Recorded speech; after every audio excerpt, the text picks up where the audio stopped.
would like to start my talk today with a couple of facts. In the time of fake news, I think it's good if we just start with facts. Okay, 1, I am not a scientist. 2, 50 is the new 50. It's half a century. And actually, it's kind of a good thing. So when I hit this milestone myself a couple of years back, I had an album release, I had a concert, and I thought, do I want to travel down the same path that I had up until now? Or do I want to venture off into uncharted territory? Little did I know that that choice would lead me to become an advocate for sustainable food reform. So midlife is just a place in life where we reflect back on what we've done and where we want to go from there. And I realized I had created a kind of a comfort zone. The comfort zone is essentially a place where you feel safe and comfortable, you have a routine, and age is not a factor for the comfort zone. In that place, dopamine and serotonin are released in your brain, and you're left with this kind of life is good mindset. When you leave the comfort zone, you find yourself in uncomfortable, unfamiliar territory. Your anxiety and fear and stress levels are raised. And in that place, chemicals like adrenaline are released in your mind. And it's that heightens and actually stimulates your brain's growth. So really, the best things in life happen when you're right outside of that zone. So back in 1908, psychologists Robert M. Yerkes and John D. Dotson conducted studies, and they found that for a relative state of comfort, you have a steady performance. But in order to maximize your performance, you need a relative state of anxiety. You need a place where your stress levels are a little bit higher. And they call this place optimal anxiety. So here I was trying to find a way out of my own comfort zone. I had been a singer-songwriter for many years, played on many stages with all different kinds of bands, but I had never played on the streets. So I thought I would. And I thought I would be a little more adventurous and go to places that I had never been before. Since I live in Germany, and there are many towns in Germany, I decided to do it alphabetically.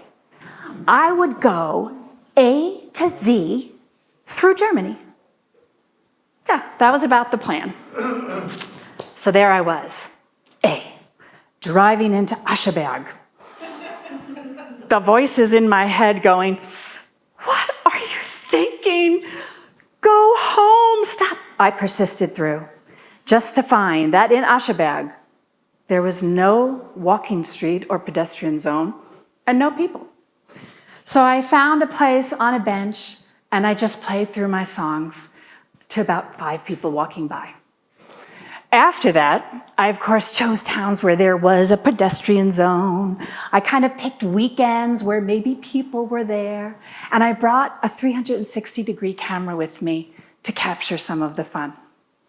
So, A, B, C, D, E, I went to Elmshorn. It was a very cold day because my grand idea started at the end of September.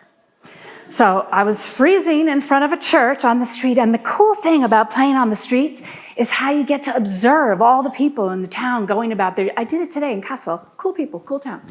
And you look out at the people, and there I saw, to my right, a group of young men huddled laughing over to this side.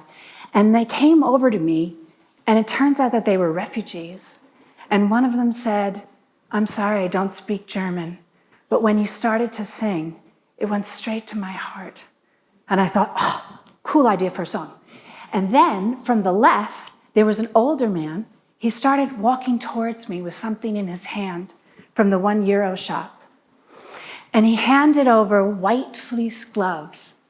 And he said to me, maybe if you cut the fingertips off, your hands might be a little bit warmer. And so The songs started writing themselves. Past the bustling station, past the lit up stores, benches on a church square with bells that ring no more.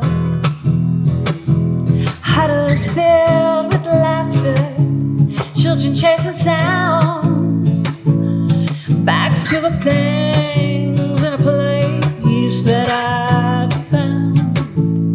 I wanna send them something straight from the heart, straight from the heart. Now they're a part of my heart, yeah, straight from the heart, straight from the heart. Now they're a part, I am a part of my heart. Thanks. After that, of course, I was hoping that every city I would go to would have something special, some little tiny act of human kindness. And I started looking forward to the weekends. And I have to say, even though I was looking forward to that unexpected, I still had that same dreaded feeling every time I stepped out of my comfort zone. Now, songwriters are notorious for writing songs, and we do it often when we're driving. So I had to drive, I had to cover some ground, I had to go down to my X town, there's only one in Germany, Xanten. The Y town was very difficult. I found a little town in Elsass, yeah. Anyway, I was reflecting while driving my car, and I was thinking about my 40s. And my 40s, I had this motto of no expectations. There can be no disappointments if you don't have expectations. But it wasn't really working for my 50s. So my 50s turned out to be no regrets. It sounds a little like this. If this day is my last somehow, and I manage up till now, I hope there'll be no regrets in me. If the song is the last I sing, and I hope I gave everything, and there'll be no regrets in me. This is what I've done. This is who I am. This is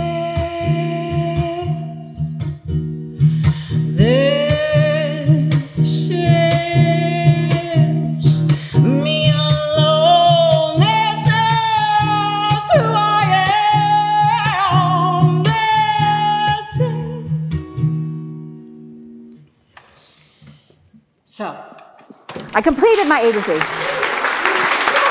Thanks. I wrote a lot of songs, I did an album, I did a release, told my exciting stories, but it didn't end there.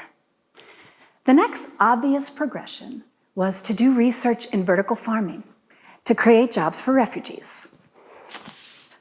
Little did I know that this would take me a lot further out of my comfort zone. I met Mark Buckley, who is an entrepreneur and an expert at building sustainable futures by reforming food systems. He noticed my enthusiasm and invited me to join him on his mission. He introduced me to Al Gore and the Climate Reality Project, where then I was connected with all climate leaders around the world. We attended food and climate conferences, and there were people that were with amazing food innovation technologies out there trying to reform our food system, and I was soaking it all in. Until I was there at a table, my first big meeting with industry leaders and politicians, and it came to the introduction round. And we were there proposing a future food and beverage center run on renewable energy, and I still had this voice in my head that said, "Hello, what were you thinking?" Okay, This is what I'm thinking. We all need to realize that food production, farm-to-table reality, is collectively causing the most damage to our planet. Farming is not natural, it's a science, and science constantly needs to progress and advance. In order to make the biggest impact on the reversing global warming, we need to reform the way we produce, transport, consume, and dispose of food. Really simply put, we have one planet and its resources are finite. And these resources are being damaged by our agricultural practices. 70% of all of the fresh water on this planet goes towards agriculture. We already have a 50% biodiversity loss in our freshwater systems. We have runoff, we have groundwater depletion, ocean acidification. Half of all of our habitable land is used for agriculture, and 52% of that soil has been degraded already through monocropping, tilling, pesticides, of which we have over 50,000. It's simply not sustainable. 80% of the deforestation on this planet goes because of agriculture. We've lost 70% of our biodiversity, and we contribute 29% to our greenhouse gases from agriculture. But the worst thing about what we contribute is methane. And methane itself, it's 80 times stronger at holding the heat in the atmosphere than carbon dioxide. We have methane coming out of our cattle production, our rice fields, and also waste decomposition. When we're throwing our garbage, our plastics and live matter into our landfills, we're creating methane. Animal farming is also a huge threat to our ecosystem through antibiotic resistance, through high pathogen risks, which we're suffering from right now. When people ask me, okay, it's bad, but what can I do? I ask them, did you know for 1 kilogram of red meat, we require 15,000 liters of water? And that's equivalent to 6 months of showers? If you know that, then you know you can make a difference by just eating less red meat. And the exciting thing about this world that I've entered are all of the new innovations and technologies out there. And we already can incorporate these technologies into our old food systems. We have the possibilities, we have pioneering people out there, and it's incredibly exciting. We can fuel these technologies with renewable energy, and we can produce food without a carbon footprint.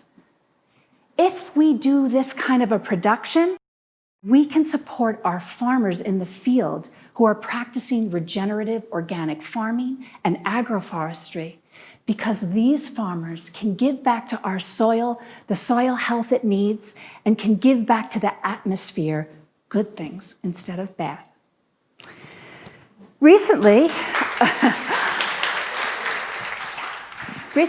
I was invited to the Hamburg Chamber of Commerce Committee for Innovation. And of course, I proposed my Future Food Center. And the idea, which I just think is incredibly exciting, of having a center in the city where we can house all of these technologies. We can have vertical farming, precision fermentation, cultivated meat and dairy. And what we can do is we can run that on renewable energy. We can open up with transparency and education about these new methods for people. And we can partner with our farmers outside of the city, pioneering the way to fix our biodiversity, our soil, and the atmosphere. So, looking back, I had no idea that my journey would take me down this road. But each step I take, I feel like if I'm investing my energy into something positive and good, I'm a part of reforming things for the better. And so, for any great revolution or change on the planet, we require collective action. We all need to take a little step outside of our own comfort zone, our own food comfort zone, and we need to begin to reform the food system. Instead of taking to the streets, we can take to the land, and we can help our farmers pioneering new ways, and we can explain to the world, or maybe begin to understand better, that we're a part of this ecosystem, and we can live as a part of our ecosystem. So I'll leave you with that. Whatever your age, whoever you are, comfort is nice. Leaving the comfort zone can be extraordinary. Thank you.